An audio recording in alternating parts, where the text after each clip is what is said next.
Hello everyone, प्यारे बच्चों, आज हम पोइट्री की 8th पोएम जिसका title on killing a tree है, जिसके राइटर हैं गी Patel.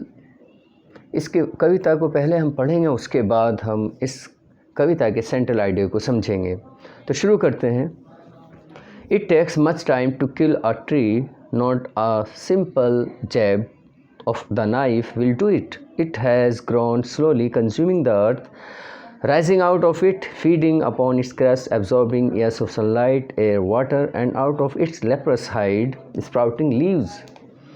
So hack and chop, but this alone would not do it. Not so much pain will do it. The bleeding bark will heal, and from close to the ground will rise curled green twigs, miniature boughs, which if unchecked will expand again to former size. No, the root is to be pulled out of the anchoring earth.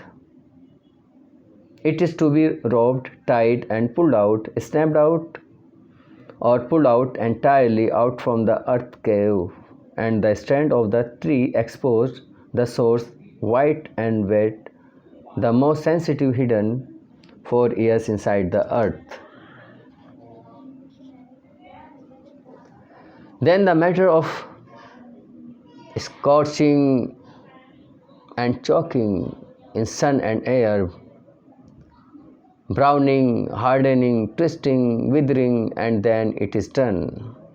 प्यारे बच्चों, अभी मैंने इस कविता को, जिसका title on killing a tree है, गी पटेल द्वारा लिखी गई है, इसको मैंने पढ़ा। मुझे उम्मीद है आप ध्यानपूर्वक सुन रहे होंगे।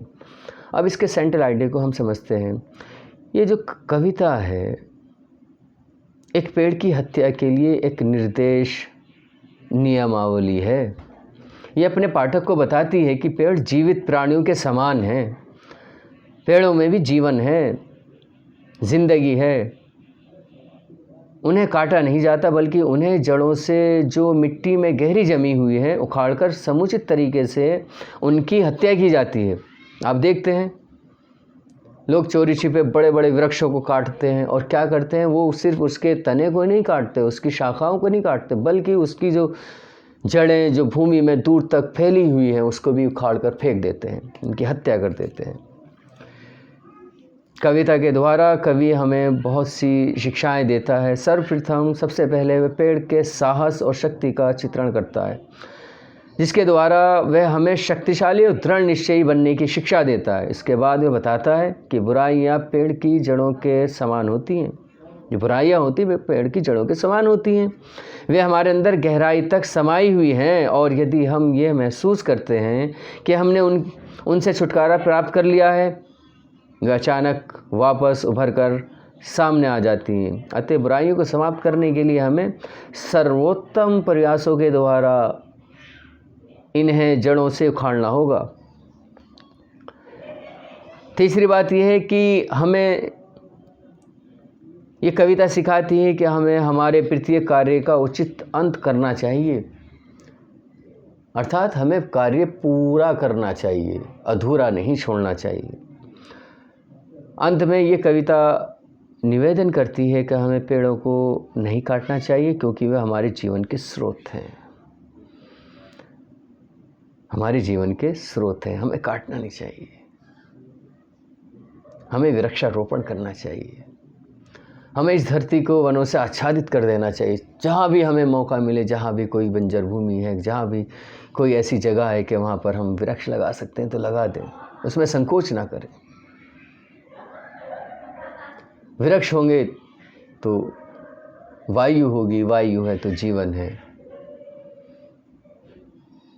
हम सभी को सोचना होगा। तो प्यारे बच्चों, आप भी अगर आपको मौका मिले, हम तो अपने विद्यालय में वृक्षारोपण करते रहते हैं। हमें बड़ा सुकून मिलता है, बड़ी शांति मिलती है जब हम कोई पौधा लगाते हैं और फिर उसको फलता फूलता देखते हैं। आप सभी भी, जहाँ कहीं भी आपके यहाँ कोई ऐसा स्थान हो जहाँ पर हम कोई प्लांट लगा सकते हैं तो लगाएं। और पौधा लगाना ही काफ़ी नहीं है, उसकी फिर देखभाल और उसको पूरी सुरक्षा के साथ बड़े होने देना चाहिए। ऐसा नहीं कि हमने छोटा पौधा लगा दिया और हम उसको देख ही नहीं रहे, ना समय पर पानी डाल रहे हैं, ना उसके लिए कोई व्यवस्था की कि वो टूटे ना, नष्ट ना हो। तो ये सारी चीज़ें भी हमें देखनी है। तो ये कविता का सारांश था जो आप अभी सुन रहे थे। आज की इस वीडियो में इतना ही। Thank you.